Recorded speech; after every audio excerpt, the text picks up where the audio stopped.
Hey, what's up, everyone? James from Junkyard Fox. Thank you so much for joining me. And I'm out here camping in the beautiful Oregon Mountains in New Mexico. And today I decided to film a very simple, easy video, a very conversational type video when it comes to cowboy hats or wide brim hats in the outdoors. So, the last couple of years, we have gotten hundreds of questions for myself and for Cuervo Negro on cowboy hats and what's a good brand, what's a good model, what are some good guidelines to look for a hat, once again, for getting outdoors, or, people that are unsure if they can even rock the look, if they can pull it off.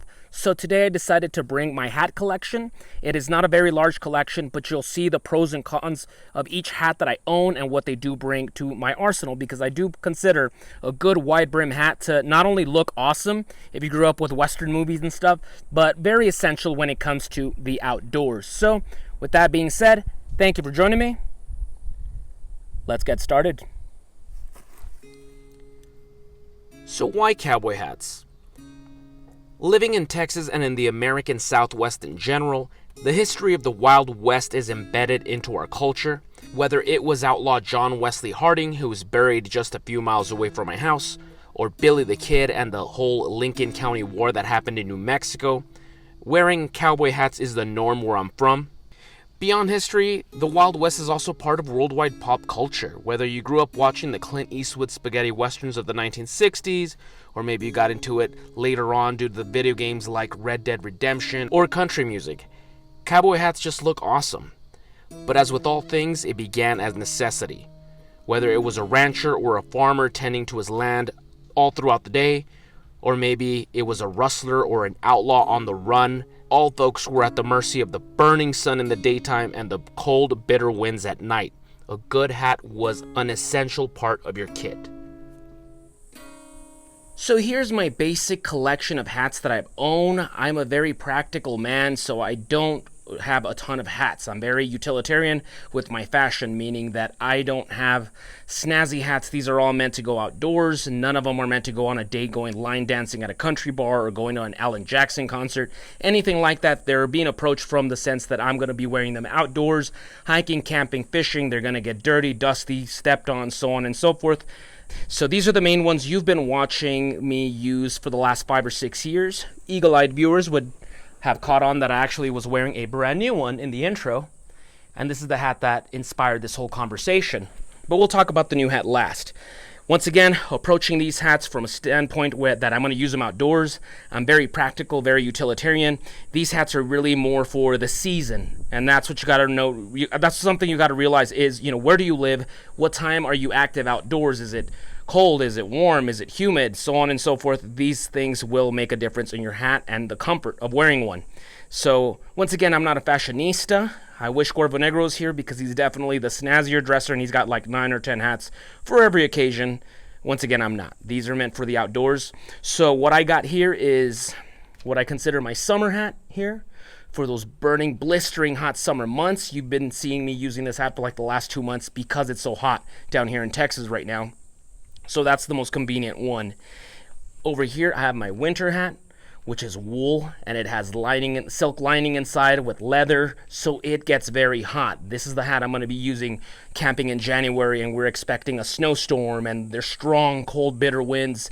And because of that, you don't see me wearing this as much. I think you've seen me in like 5 or 6 videos with it. But down here in Texas, it doesn't get too cold. It's not like I'm living in Wisconsin or something. So it's the one that sees the least action. And then right in the middle is my Goldilocks hat.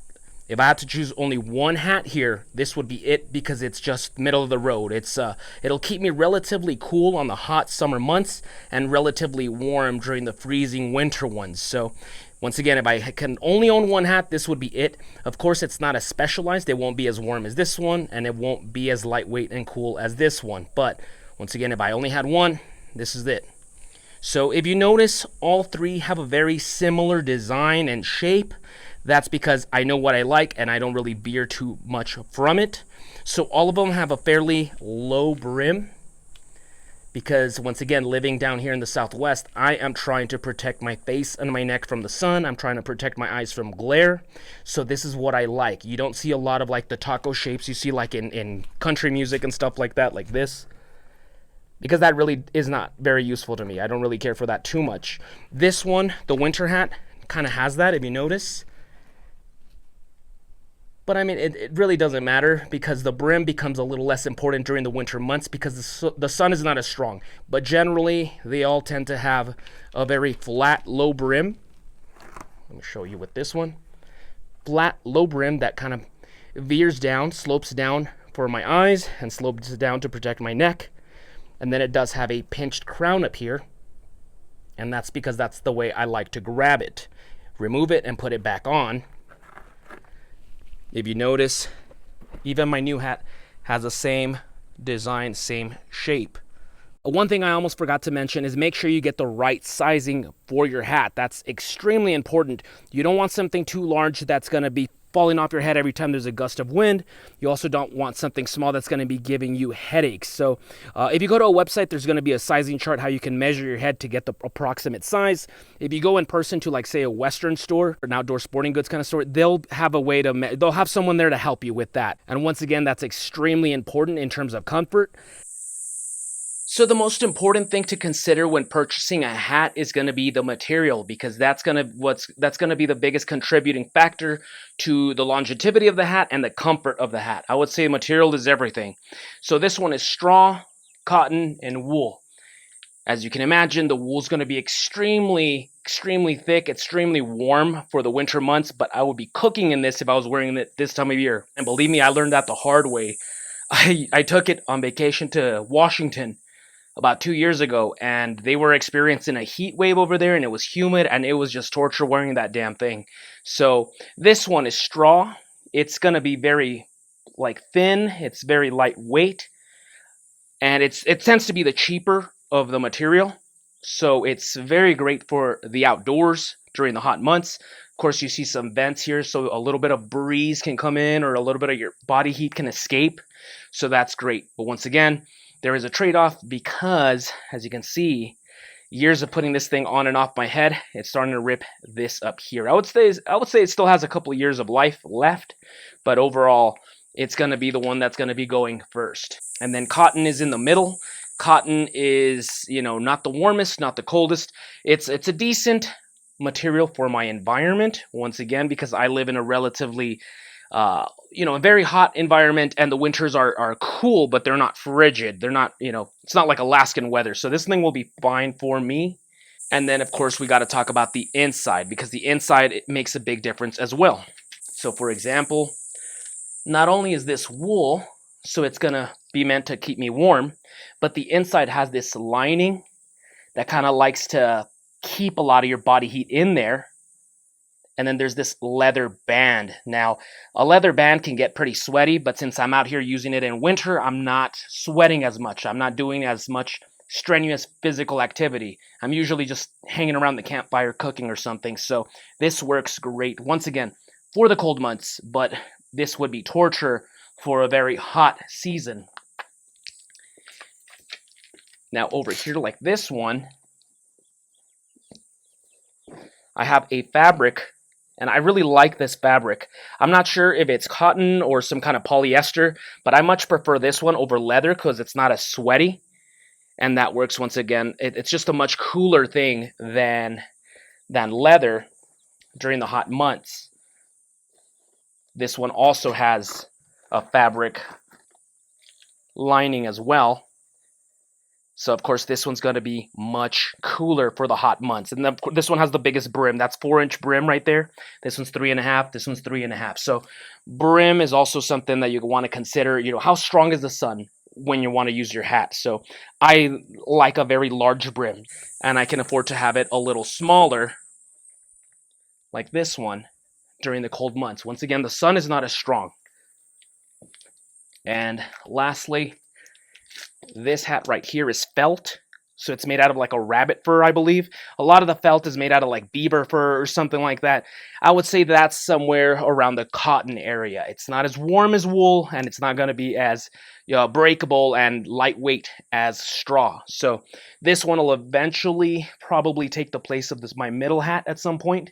I'll talk about this hat last because I feel like this hat is the perfect combination of all of these three combined. And now for the fun part is customization. And customization with the hat is a very personal thing. Once again, it goes with your own personal flavor, your own personal style, what you think is cool. And I think that's really awesome. You know, it's an expression of who you are as a person, and that's really cool. So I know, for example, a ton of people, I think it's like a pop culture thing to add feathers to hats. I don't do that personally. I don't think that's like my thing, but you know, if that's your thing, if you found a feather in the woods when you were out hiking, or say you hunted a turkey and you keep a feather as a trophy, that's really cool. You can add it to your hat. Once again, approaching the fact that I myself am a very practical guy, I like to add things like a flashlight and a Yuko stormproof match. So not only is this a form of micro shelter, but of course I like to add things that aid me when I'm out camping, aids me in, you know, when bushcrafting, that kind of stuff, in a bad situation. So, and then the striking match is back here.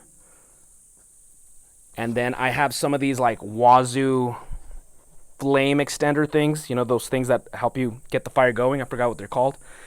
So if it's raining and it's really cold and I'm injured or something like that, and I need to make sure I can get a fire going, this is going to help me with that, and then it helps me with illumination as well.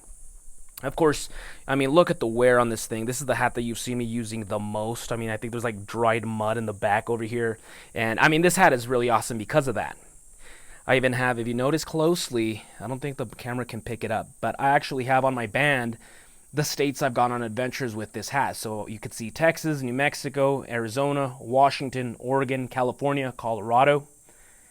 So definitely the hat you've seen me the most. It's by the company Brixton. This was the model Thorpe 2. It is no longer made.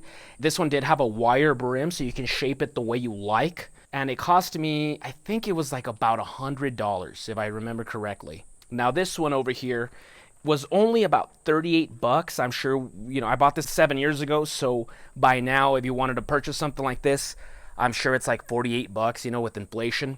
But I remember buying this back in like 2016. And this was the first hat I officially bought. And I bought it at a Whole Foods.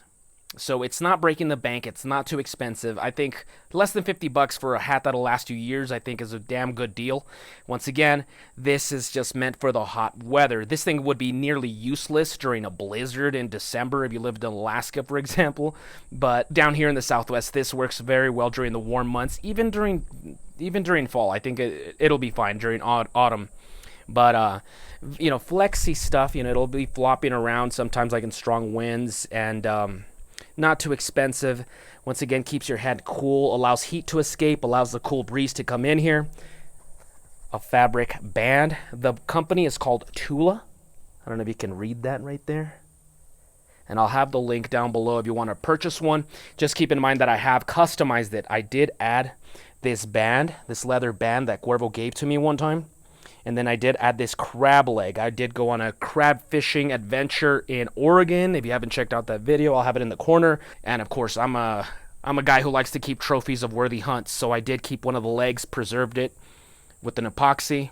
I like to think that the trophy kind of provides me like a little bit of a talisman, a little bit of good luck charm when I'm out fishing.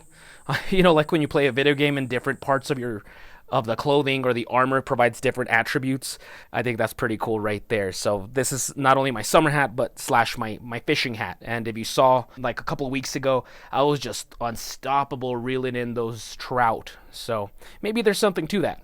But once again, this hat, a solid little straw hat, can run you about 30 to 50 bucks, and I think it's well worth it.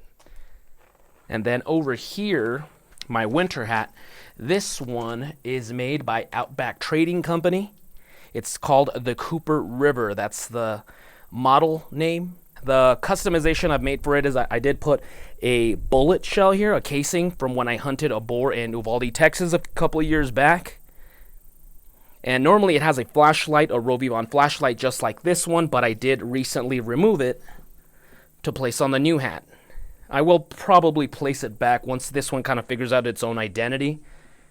So I like to once again have illumination. It does have a trophy, and then inside I do have one of those, once again, like a kind of like a fire extender kind of thing. There you go. And this was by a company named Pine Fire. This was like their fat rope, which is really awesome, but they're no longer around, sadly, but I like to keep it. That was like the best flame extender that I've ever used Once again, it was like 90 bucks. It was a little pricey, but a good option for someone who lives in a very cold environment. And lastly, here's the newest hat. This is an Akubra The Territory model. Now, Akubra is a company from Australia. They've been around for a very long time. They're very popular with outdoorsmen, and for good reason. They're quality, and they just have a good reputation. They've been around for a while, like I've said. And there's many different models. This one I found was the best for me. All of these hats over here have pros and cons. There's compromises to them. And even this one, to be honest, it's not completely perfect, but it's the closest that I've found that works perfectly for what I like in terms of style and what I'm looking for the outdoors. So once again, it's got a 4-inch brim.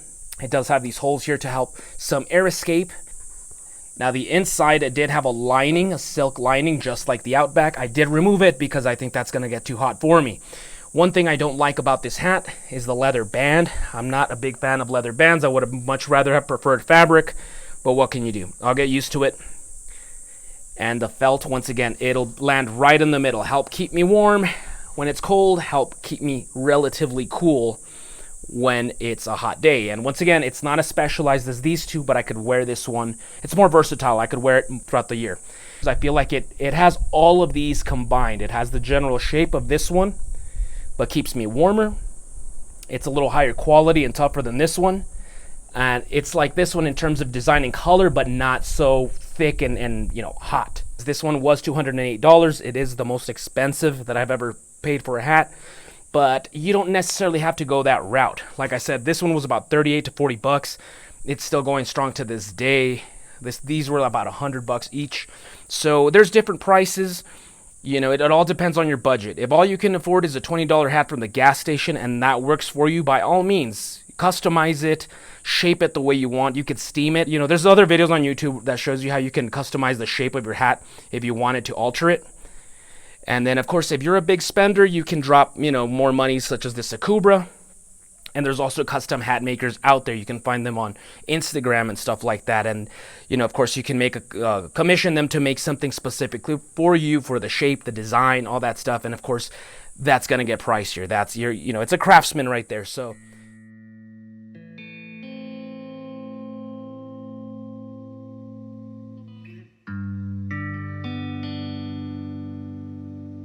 well, that's about it for me, folks. If we were going to talk about cowboy hats and their entire length and history of them and the different sizes and shapes and all kinds of stuff like that, we'd be here all day. So I'm trying to keep it nice and simple. Just for hats, someone looking for a good wide brim hat for the outdoors, I'm just showing you what works for me. After that, the most important thing, in my opinion, is going to be material. Material makes or breaks the comfort of a hat. It doesn't matter how cool a hat looks. If it's not comfortable, you're not going to use it. So once again, I got straw, cotton, and wool. They're useful for different times of the year. Not only is it important on the outside, but also the material that it's made out of in the inside. Also, the length of the brim is going to make a big difference. Once again, living down here in Texas, and I'm out having adventures in New Mexico and Arizona, we have the sun and it's blasting down 105 degrees and stuff like that. So I want something that's going to help protect me from barbecuing my face and neck. So I like a large flat brim. If you live somewhere where the sun is not so strong or you have plenty more tree cover than I do, then that's not going to be as important. You can have a smaller brim, or you can have, depending on your style, if you like something more like this, where it kind of flips up a little bit like taco shape. And for those people who are asking me, they've been asking me that they love Western movies and they love the look of a cowboy hat, but, they grew up in Sweden or something, somewhere that's not traditionally a cowboy place, so they're not sure if they can pull it off. At the end of the day, it's all about confidence. It's all about rocking it, and that's making it your own. So, it's like when you get a haircut, a completely different haircut than what you had before. You may look a little odd to your friends and family for like a day or two, but you keep that haircut going for 2 months, and they get used to it. That's it. People will get used to it. So just rock it. And especially if you're an outdoorsman, you're a hunter, a bushcrafter, we tend to dress a lot more masculine and rugged anyway, so it's going to go with it. So, you're wearing wool coats during the winter and you're wearing boots. It doesn't have to be cowboy boots, but hiking boots, stuff like that. It's going to go a lot better with the look of a cowboy hat than, say, if you were just walking around with flip-flops and sandals, and then you try to put this on. Of course, you're going to look a little weird. So make it your own. And then of course, once you customize it and do things that's, very much your personality, it's gonna just become part of you. And that's it. Once again, it's not only gonna be something that looks awesome, but it's gonna be a far more effective form of micro shelter than say a ball cap or a bucket hat, anything like that, in my opinion. If you enjoyed this video, go ahead and give me a thumbs up. If you wear a wide brim hat outdoors, please comment down below what's a good model that works for you. That way we can send people in the right direction for anyone looking for a good model. Of course, we have Stetson, which is a classic. Then of course a Cobra is very popular with outdoorsmen. So let's have a conversation going down there. And that's about it for me, folks. So thank you for joining me. I'll see you guys next week. Now go outside and get your hats dirty.